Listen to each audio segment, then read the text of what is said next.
and welcome to SoCal Prep Report. My name is Randy Rosenbloom. It's going to be a fun night here on SoCal Prep Report. We're going to first bring in Tarek Fattal from the Daily News. Tarek is with us every week, and we got him in studio this week. Sometimes he's remote. We're going to have two special guests for you, including Kalib, LaCount, who is the leading scorer in the state in basketball, just committed to East Carolina this week. We'll talk to him about that. He's out of King Drew High School. And we're going to have Matuszak from Granada Hills High School baseball. Their team won today. They'll be the #1 team in LA City Section baseball. But let's introduce Tarek Fattal for the first time tonight. Glad to see you back in the studio. It's great to be here, Randy. Just came off a good day of baseball today. We got playoffs. It's a winner-go-home situation, so some sadness today if you're the losing team, and if you're winning, you survive in advance. Now, you saw Sierra Canyon win. Jaden Newt, their fine pitcher, beat Simi Valley. That's right. They beat Simi Valley today 6-1. Jaden Newt on the mound went really strong. 5 2/3 innings, 6 strikeouts, and went 3 for 3 from the plate, 2 RBIs. Really good player. Expected to be the first high school California pitcher drafted in the MLB draft this year. Now, their second pitcher is not going to pitch in the playoffs. I heard that. Yeah, so he's fighting a little tendonitis. Cassius Thomas, committed to Duke, throws 95, 96 miles an hour. Unlikely to pitch in the postseason. Not 100%, but about 90% chance he does not pitch. They're going to have to rely on some other arms. Now, we're going to talk to Matt in a few minutes about his team at Granada Hills. You're not surprised that they swept Chatsworth and dominated the West Valley, getting their second consecutive league championship. Not surprised at all. They're going to be the #1 seed in the city section. Those pairings come out on Monday. They were the #1 seed last year, and they were a little early, I'd say. A lot of underclassmen, some really good juniors. Now those juniors are seniors. They're the #1 seed again. They had an early bow out last year. I do not anticipate that happening again. Maybe a bigger story at Granada Hills is the softball team. They're getting ready for the playoffs, and they stunned the best team in the LA City section in El Camino Real, beating them earlier today 3-1. Yeah, that was I mean, usually in high school we don't use the word upset because there's no gambling, but that you could call it an upset, call it a shocker. Granada Hills beats El Camino Real, who is supposed to be the #1 seed in the city section come playoff time. They still may retain that #1 seed, but you can guarantee Granada Hills is at least the #2 seed. Let's talk a little bit about boys volleyball before we get to our guests. It's interesting, in the CIF Southern section, Loyola is the dominant team. They had a victory in the opening round at the playoffs, but #2 Mater Dei lost to Costa Mesa. I'm not sure if the pressure is still on Loyola now with Mater Dei out. Loyola is still the favorite, but Mater Dei out clears the path for the Cubs. Yeah, it's hard to say. Maybe there's more pressure on them now because there's an assumed easier path to the championship, right? Maybe Mater Dei's not going to be in the final anymore, so you're thinking, oh, okay, you can go in cruise control and win the championship, but that's where things get dangerous. So Loyola's still going to have to get things done. Yeah, in the city section, we're down to the final 4, and no real surprises. Venice is the 4 seed. They got to play #1 Chatsworth, and Eagle Rock, the #3 seed, will take on the #2 Palisades. It's going to chalk in the city. I just don't see anybody beating Chatsworth. Simple as that. Yeah, they're the defending champions, and they're the heavy favorite. All right, let's talk a little bit about a story in Calabasas. A name by the name of Jenna Leolagi. What's going on there with that basketball coach? Oh, man. It's actually a tragic one, a tragic story, Randy. It's a parent with a lot of power who's a superintendent, and he's just a little too involved into the team, and so Leolagi got dismissed. She was asked not to return to be the girls' basketball coach at Calabasas, and the parents and the players are in an uproar. They were at the local Las Vegas Unified School District board meeting asking for Leolagi to get reinstated. We'll see what happens. Things like this usually don't turn out with a coach being reinstated, but they're wishing for the best, and we'll see where she ends up. And the superintendent's daughter was a senior on that team, didn't play a lot, right? And he was a little upset, so he's taking it out on the coach. I mean, basically, in so many words, that's the case. Look, parents are pegging the superintendent of the district for her dismissal, not bringing her back. She's what's called an at-will employee. And if you're familiar with high school sports, at-will employees, you need no reason to dismiss them, but we all kind of know what's going on. All right, let's turn our attention to the collision basketball games. It was a doubleheader last Saturday. The Southern section won the boys and the girls. First, the girls, The girls has been one-sided for a long time. It's the 22nd annual, and they've won now 19 out of the 22, winning 88-71. The city just can't compete with the Southern section.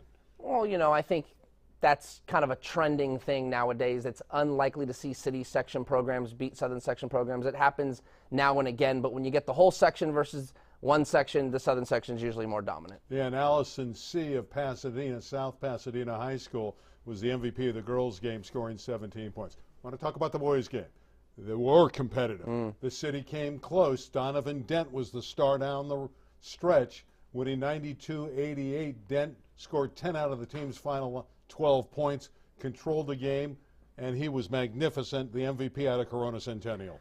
Donovan Dent, probably one of the steals of the century for New Mexico. He's a Pac-12 type talent, and he's going to New Mexico. Donovan Dent is very tough to guard, can pretty much get wherever he wants on the floor, so it does not surprise me that he was the standout player in that game. Yeah, he just doesn't lose. The Huskies won their final 30 games in winning the state championship at Corona Centennial, and Donovan Dent was the man behind that. All right, the final man we want to talk about, and then we're going to introduce him, is Kalib LaCount. I saw him at the Collision game. He played on the losing side, but he is spectacular. He led the state in scoring, and he had some great moments in the Collision game. Well, I've seen him play in person throughout the season. I saw him particularly play against Taft in the playoffs, and Taft was the higher seed, if I'm not mistaken, and he just pretty much single-handedly took them down. I want to say he had 40 in that game, and he does it from all over the floor. He's shooting threes, he's getting to the free throw line, he creates for his teammates. He's a great player.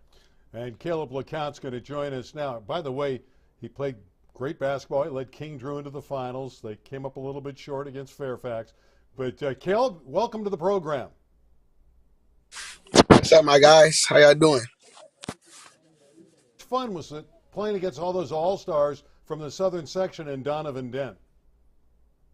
Oh, no, that was a great experience, man. It's something you live for, things like that in the basketball area, for sure. But the game, I felt like their team was automatically like everybody, they're going to win. So we was ahead the whole game until like the last quarter.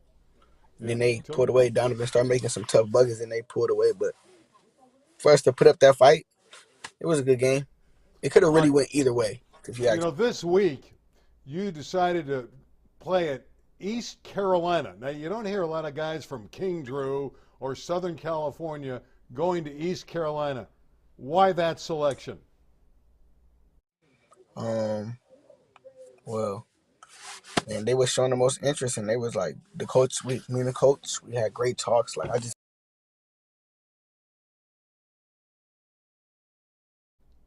Oh, we lost him. They had great talks. We know why he went there. The coach, Michael Schwartz, good guy. I used to work with him at Fresno State. Likeable person. And here's Kalib. He's back. Good to see him back. So talk about the going to East Carolina. Oh, going to East Carolina, man, I can't wait. It's going to be, I already know the experience is going to be fun. I just can't wait. It's like the next level of basketball. It's exciting me.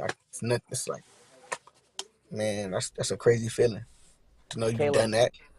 Talk about what your skill set can do at the next level. We know you can score, but at the next level, you're a small guard. Are you going to have to change the way you play, maybe be a little bit more in a distributive role as a point guard at Eastern Carolina?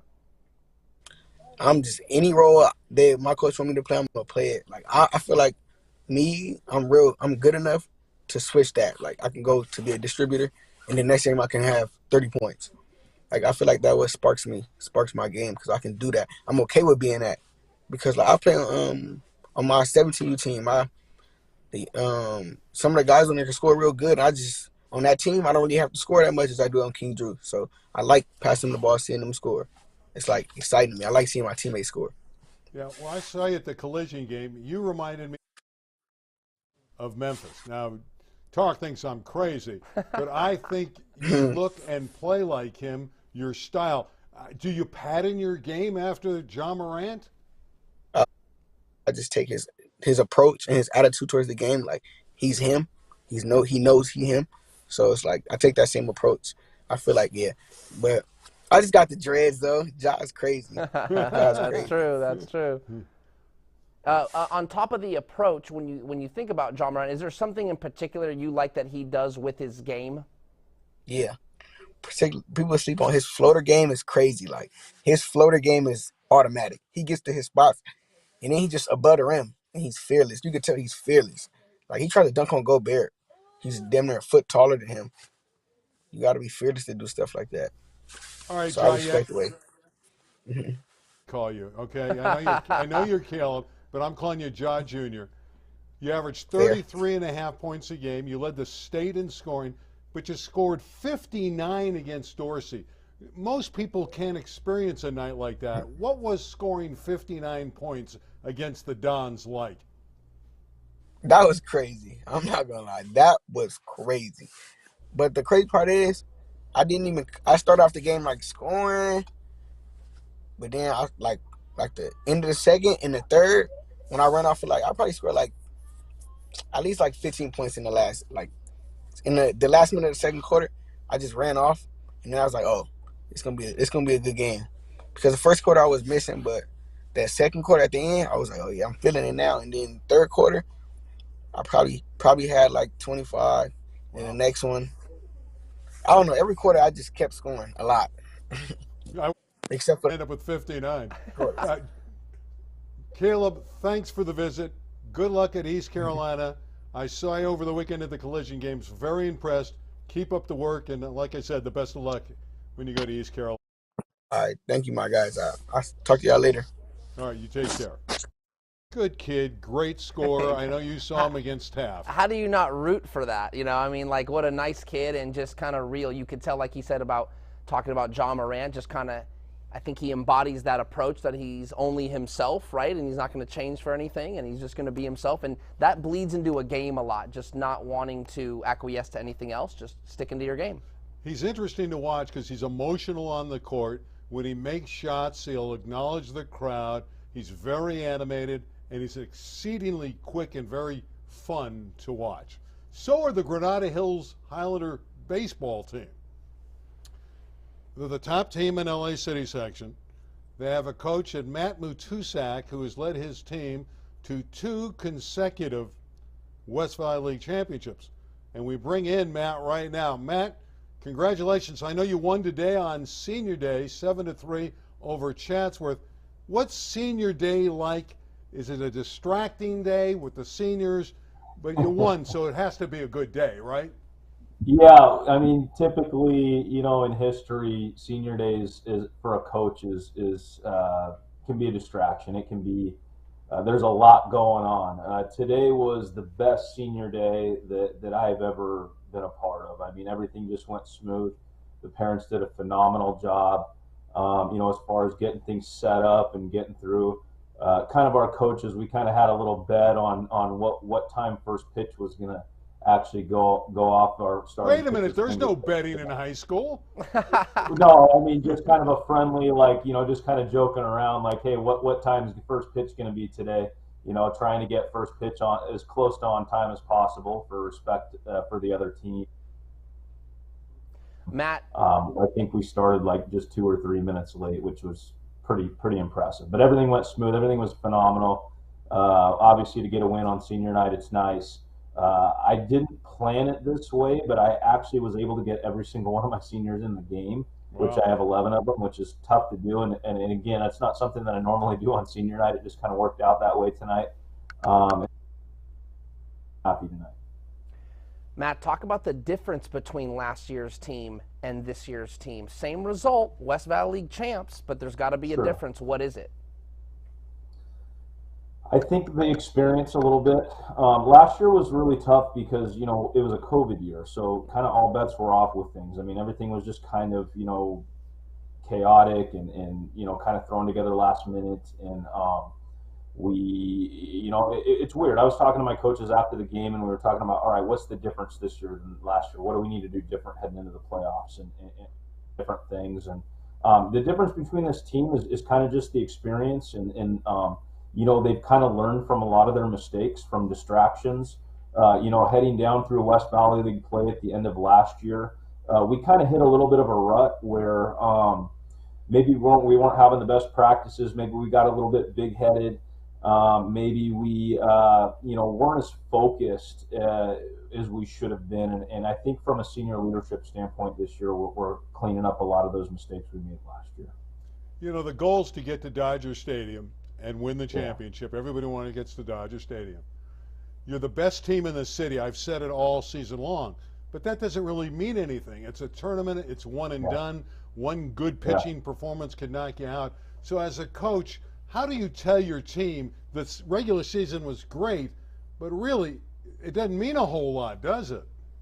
I think you're exactly right. It really doesn't mean a whole lot. And I think, again, I think our kids really have learned from that. And just, hearing their responses and hearing them talk, I think they know that now, being the 1 seed last year and, obviously being a favorite and having some high expectations and having our season end the way that it did. I think they understand that I don't think I have to say a whole lot. I think they get it. We've kind of had that bad memory kind of in our mind and that taste in our mouth for going on 12 months now. And I think we're anxious to kind of clean things up and be focused heading into the playoffs. Matt, you touched on it a little bit. Last year was a COVID year. You said yourself all bets were off.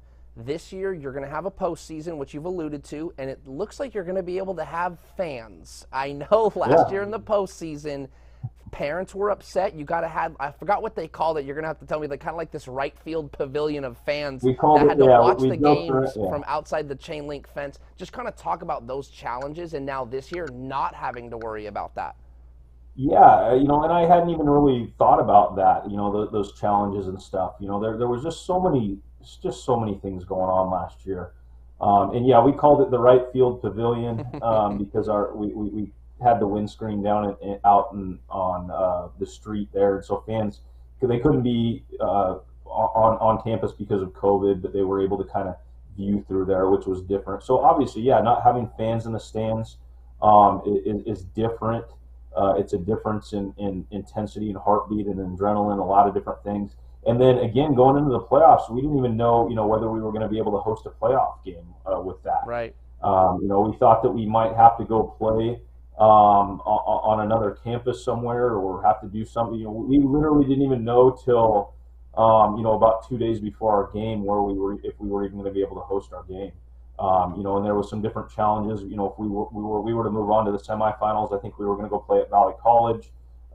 In the championship game, same thing. We weren't going to be able to host. So yeah, there was a lot of distractions going on with that. Just being able to have our fans and our parents and our families and having them back there, being a part of the whole experience has just been so awesome, I guess is the best way I could put it. Well, the Highlanders have not been to Dodger Stadium in the upper division since 1986, and they lost.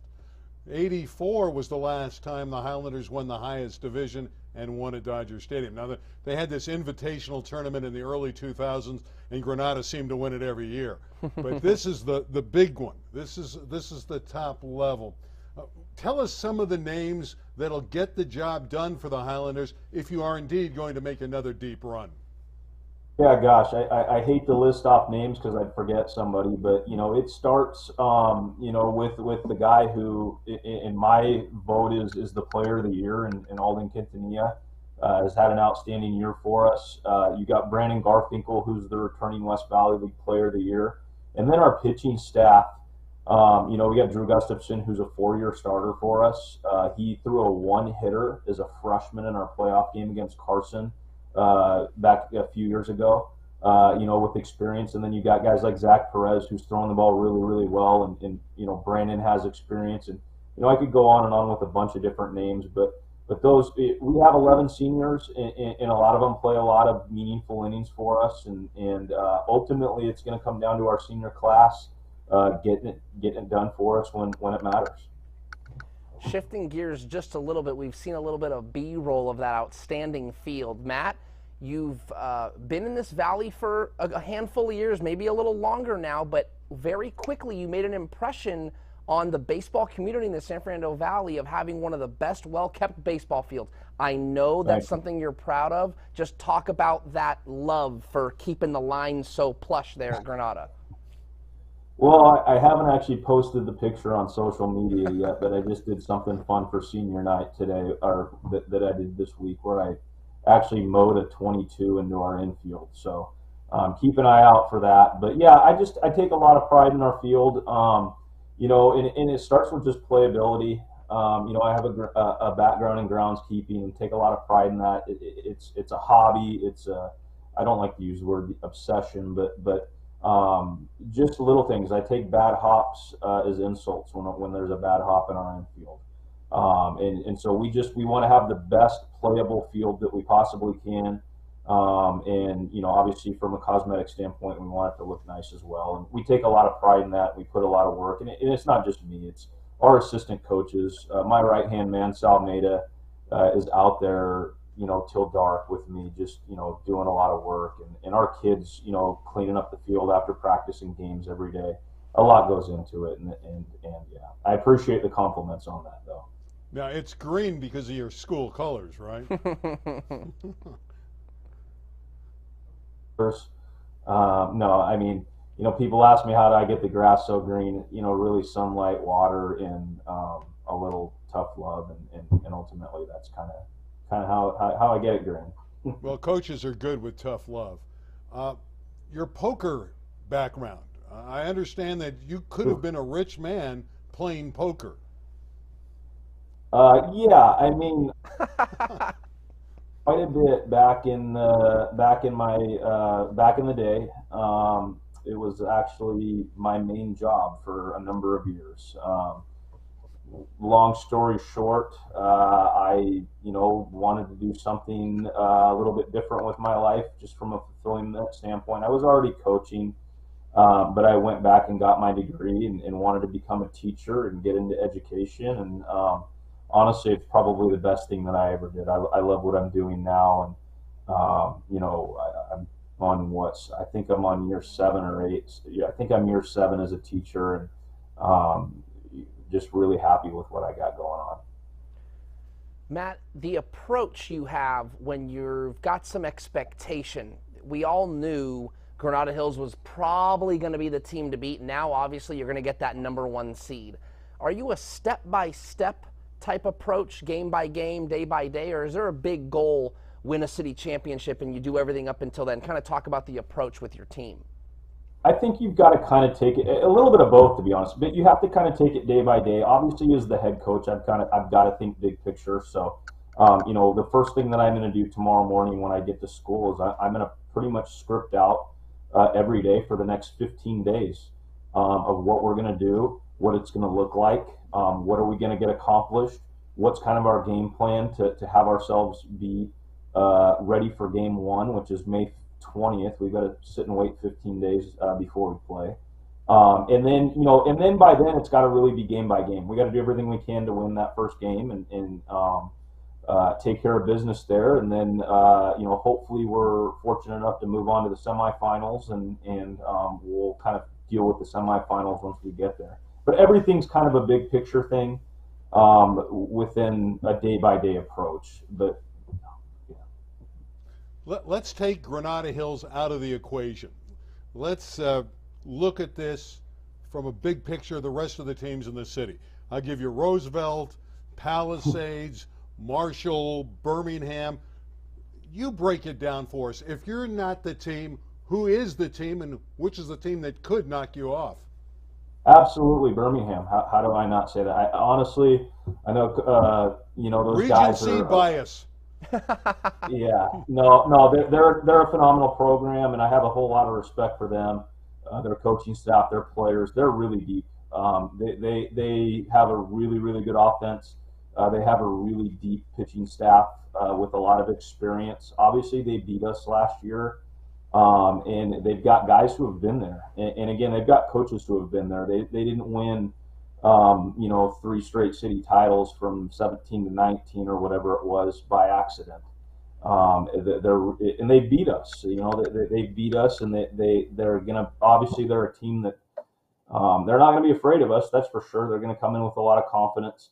And there's other teams. I mean, there's a lot of teams really that can beat us. Honestly, there's a lot of good pitchers in the city section. We've been fortunate enough to play all those other teams. We've seen Palisades arm. We've seen Roosevelt's arm.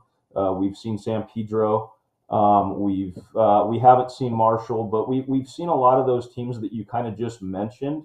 And then there's other teams again that you got 15 days off, and then who's going to be the hottest team in the playoffs? And you kind of mentioned this earlier a little bit ago. You run into one arm who's hot that day, that throws well that day. Baseball's a funny game. You get a bad hop here, you get you're playing. You got 16 to 18-year-old kids for 7 innings in a single loss elimination. Anything can happen on any day. Any team can win. And again, I think it goes back to what we said. I think our kids have learned that. We realize that, and I think that's one of the things that will help us hopefully get over the top, is that realization that it doesn't matter if we're the 1 seed or the favorite on the field that day. Anything can happen. Well, time's running out, but I know Tarek has a final comment to you, I think. I did have one. Randy said we don't have a lot of time. You talked about the one arm, and I think we've talked about this in the past. If you had to change the playoff format, what would you change about it, Matt? Yeah, first off, I have utmost respect for the people who put that all together and make those decisions, and I totally get it. And I know that I don't know how much time I have. I'll talk as fast as I can, but I know that everything's kind of geared towards that tradition of getting the championship game to Dodger Stadium, which I love and hope they continue to do. And I don't know why that's kind of the format of what we do. In a nutshell, I hate the 15-day layoff. I wish that they found a way to kind of get things going next week. Again, baseball's a game of momentum. We got to sit for 15 days. I don't like that. The format that I would do, first off, I would only have 8 teams in the open division instead of 12. I think for a variety of reasons. One, I think that would make their D1 bracket a lot more competitive and a lot better.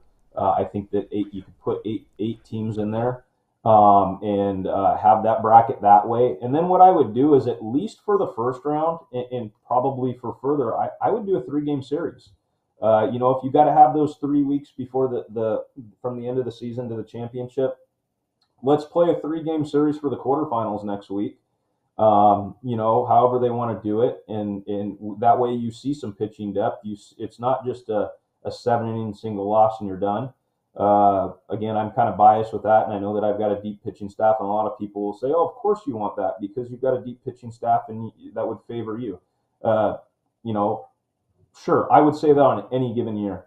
And then we play the next round the next week, and then if they want to do the championship that next Saturday or however they want to do it, that's how I would personally do it. And I know I kind of just threw a lot out there in a short amount of time because I know we're short on time, but I have the utmost respect for the people who make those decisions. I totally get it, and whatnot. But if I had a way to sit down and have a conversation with somebody and say, "Hey, let's try to do this with a 3-game series." I know a lot of other states who do it. One of our assistant coaches on our staff came from Texas. They do that there. I would love to see a 3-game series instead of just single loss eliminations, and have 3 weeks. Thanks a lot. We appreciate it. We wish you the best of luck. Yeah. You are the favorite, and thanks for spending some good time with us on the show tonight. Yeah. Thank you, guys. Appreciate it anytime. And again, thanks for having me on. All right, we got about a little over a minute left, Tarek. What's on deck for you this week? Tomorrow I will be at Harvard Westlake, Division I. So the way the playoffs match up, I think it goes 2, 4, 6 on certain days, and then starting tomorrow it'll go 1, 3, 5, 7. So I'll be at Harvard Westlake tomorrow, Division I baseball, and then next week we'll see who's still alive, get to some more baseball games. It should be a lot of fun. Of course, we're going to get the results over the weekend, who advances. We're going to find out who is going to be the teams in the city that'll challenge Granada Hills. We know the Highlanders, after winning the West Valley, is going to be the top-ranked team. There's no question about that. The West Valley, and indeed the Valley, has been completely dominant in city baseball over the years. It's a rarity that San Pedro won it last year. Over the last 50 years of the tournament, only 3 times a team from outside the Valley has won the city title. Granada Hills, Birmingham, 2 of the favorites, but Palisades, Roosevelt, Marshall, and Birmingham from the Valley, very dangerous this year. Tarek, next week, 9 o'clock, we will be here. 9 o'clock live on SoCal Prep Report. For Tarek, I'm Randy. We'll see you next week. Good night, everybody.